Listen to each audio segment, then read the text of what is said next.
Let's head back to the voicemail of Truth and Reason.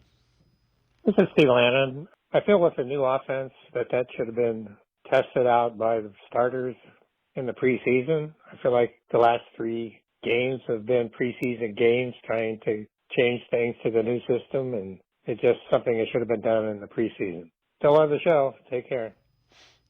As always, appreciate all the voicemails. Let's welcome in Jeff Lloyd from the Locked On Browns podcast. Jeff, when you get off to this kind of start, I think everything's on the table, including question, why didn't you play starters? What are you doing? Practices in training camp? Everything. When you start like this team has, you got to look at what you're doing leading up to the beginning of the season. Have to. There's absolutely a fair question to bring up, but there are, some outliers to that. None of the offensive tackles were available. Of course, we're talking about Wills, Conklin, even DeJuan Jones. Those guys really weren't available to play in the preseason. You're not going to play Joel Bitonio in the preseason. You're most likely not going to play Wyatt Teller in the preseason.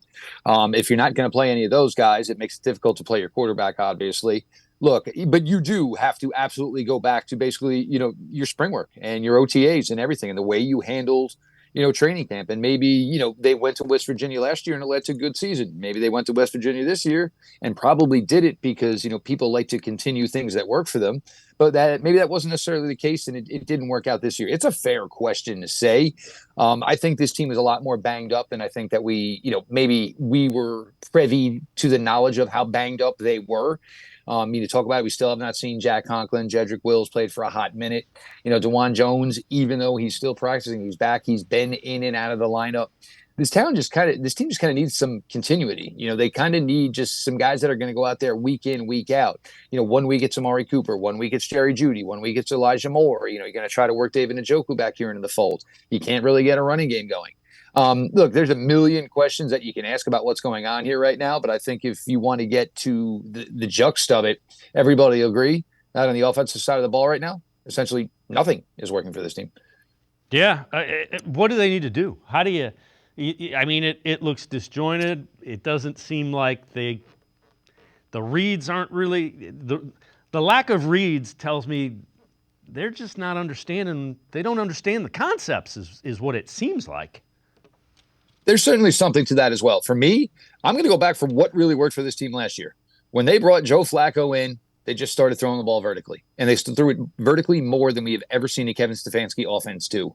And yes, it led to some interceptions at times. But you want to know what it did? It opened up the running game where you didn't have Nick Chubb. It made things a little easier for Jerome Ford. There was more running room. It certainly made for David Njoku to have the best year of his career because there just wasn't that much congestion within 10 yards of the line of scrimmage, and he was able to cook defenders with the abilities that he has. And I know the pass pro is not there, but you want to know what? You hit a big one, Amari Cooper, first play last week. You hit another big one, Amari Cooper, later.